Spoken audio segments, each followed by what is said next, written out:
जय छठी मैया। आज मैं बता रही हूँ, काफ़ी इलाज कराने के बावजूद भी मतलब मेरी सालों साल बाद एक बेटी पहले से थी, फिर बेटी हुई, आखिर बेटा क्यों नहीं हुआ। मैं देखिए ये सब चीज़ को इतना तो नहीं मानती हूँ, लेकिन बचपन से जो मैं सुनी हूँ वो सारा चीज़ मैं आप लोग के साथ शेयर कर रही हूँ कि कुछ गलतियाँ अगर हम करते हैं छठ पूजा में तो सच में बहुत नुकसान होता है। और छठी मैया वंश देने के लिए हमारे बिहार में ये मतलब लोगों की सोच है। लोग कहते हैं, हमारे बड़े बुजुर्ग लोग, कि वंश अगर मांगोगे तो छठी मैया ज़रूर देते हैं और उन्हीं की कृपा से हमारा वंश चलता है। तो इसलिए सभी लोग छठी माँ का पूजा करते हैं।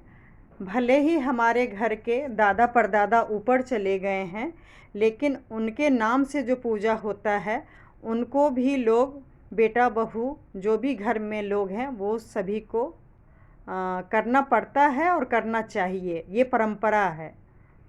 लेकिन मेरे घर में कुछ गलत हो गया। ये सब मैं इसलिए शेयर कर रही हूँ ताकि आप लोग ये गलती ना करें। और मैं बहुत सालों साल टाइम दी इलाज के लिए कि मेरे हस्बैंड का हमारा भी वंश चले, लेकिन ऐसा फ़िलहाल अभी तक तो नहीं हुआ है। और हम लोग बहुत प्रायश्चित भी किए हैं और गलती सुधारने की कोशिश कर रहे हैं। और क्या गलती हुई है वो मैं आप लोग के साथ शेयर कर रही हूँ। पहले मेरे हस्बैंड के नाम से जो पूजा होता था छठ छठ पूजा में, वो इनके रिलेटिव लोग करते थे। और किसी कारण से सब अलग अलग हो गए, सब अपना अपना छठ पूजा करने लगे। और क्योंकि मेरे हस्बैंड फिर जॉइंट में आ गए कि कौन करेगा कौन नहीं करेगा, तो शायद उन लोगों ने बताया कि मेरी इन लॉज को बता दिया गया है कि आगे से अब हम लोग नहीं करेंगे इनके नाम से जो भी छठ पूजा होता है। तो लेकिन मेरी मदर इन लॉ ने स्टार्ट नहीं किया, ना खुद की ना दूसरे से करवाई। और कुछ साल बिल्कुल भी नहीं हुआ।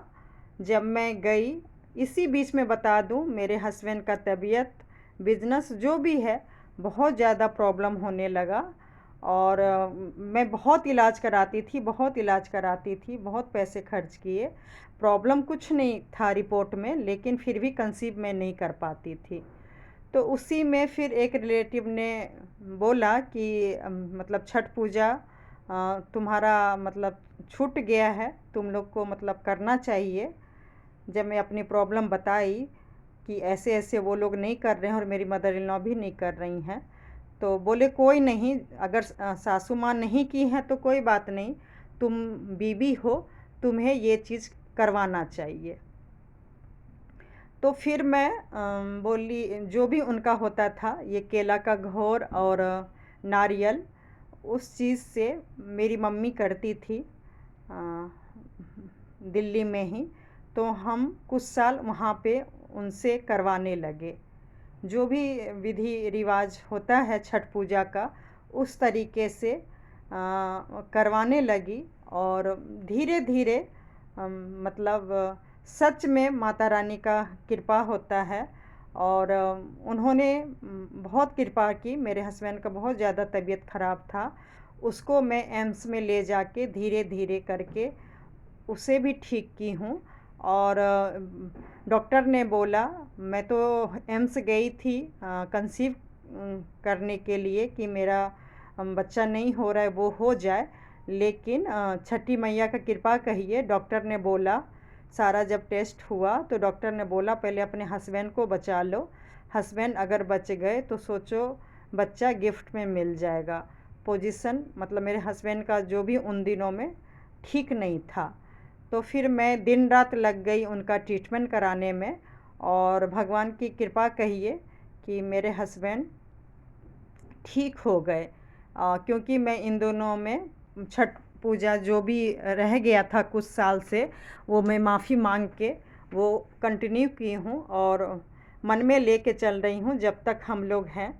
ये इस पूजा को कैसे भी हो मतलब करते रहेंगे। मैं तो अभी स्टार्ट नहीं की हूँ खुद से करना, क्योंकि आप सभी को पता है मैं कई साल से कंसीव करने में बहुत टाइम दी, तो इतना मुश्किल छठ पूजा होता है वो उसके लिए मतलब मैं स्टार्ट अभी नहीं की हूँ और अभी भी छठी मैया से उम्मीद कर रही हूँ। चाहे मैं दोबारा फिर से मैं कंसीव करूं या सरोगेसी से आईवीएफ से मतलब करूं या गोद लूं, कुछ भी हो, जब माता रानी छठी मैया हमारा वंश भी दे देंगे, तो मैं मन में सोच के चल रही हूँ कि मेरा मतलब मैं भी जैसे और लोग करते हैं मैं भी करूँगी। तो मैं बस ये कहना चाह रही हूँ, छठी पूजा में ये मैं बचपन से सुनी हूँ कि मतलब बच्चा भी अगर कुछ गलती करता है शायद उसकी भी सज़ा मिलती है। तो इसलिए हमें जानबूझ के, चाहे भले ही दुश्मन का बच्चा हो कोई भी हो, हमें ऐसे नहीं छोड़ना चाहिए और उसकी सज़ा सच में मिलती है। और मैं अपना एक्सपीरियंस के साथ कर रही हूँ, कह रही हूँ कि सच में सज़ा बहुत बड़ी मिली थी। और एक बात और बता दूं, सच में बड़ों की गलती की भी सज़ा मिलती है।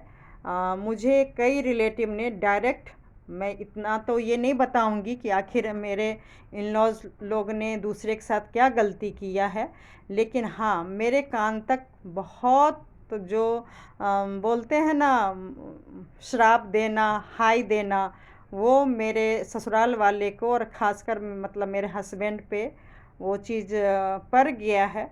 बहुत लोगों ने बद्दुआ दिया है और जिसके कारण कह लीजिए, क्योंकि जब बताइए रिपोर्ट में कोई प्रॉब्लम ही ना हो, मेरी बड़ी बेटी बड़े अच्छे से आसानी से जब मैंने चाहा तब माता रानी ने दे दिया। तो दूसरे मतलब कंसीव होने में मुझे इतना टाइम लग गया। और ख़ास करके बताऊंगी, मैं कई बार मतलब मेरे गर्भ में बेटा आया है लेकिन वो अभी तक धरती पे नहीं आया है। तो क्या कारण हो सकता है? इसलिए हाथ जोड़ के सभी से विनती करती हूँ, बड़े लोग प्लीज़ ऐसा गलती मत कीजिए जिसका भुगतान आपके बच्चे को भुगतना पड़े। मैं और मेरे हस्बैंड सच में, हमारा जो कर्म है वो तो देखिए ऊपर वाले जानता है, लेकिन दूसरे के कर्मों की वजह से हम लोग को बहुत ज़्यादा नुकसान हो रहा है, बहुत ज़्यादा परेशान है। ये गलती आप लोग ना करें। बच्चे तो आखिर बच्चे ही होते हैं, चाहे दुश्मन के ही क्यों ना हो। और ये पूजा जब पता है कि बच्चे के गलती से भी अगर थोड़ा सा जूठा या कोई चीज़ टच कर देते हैं, तो मैंने ये सुना है घर में सभी लोग को सज़ा मिलती है। तो सोचिए पूजा छोड़ देना, खासकर वो पूजा जो आपको पता है दादा परदादा जो चले गए हैं कब के, उनके नाम से भी पूजा होता है। और सोचिए जो जीते जा हैं, मतलब बहुत ही यंग की बात कर रही हूँ, तब से मेरे हस्बैंड का पूजा सबने छोड़ दिया था।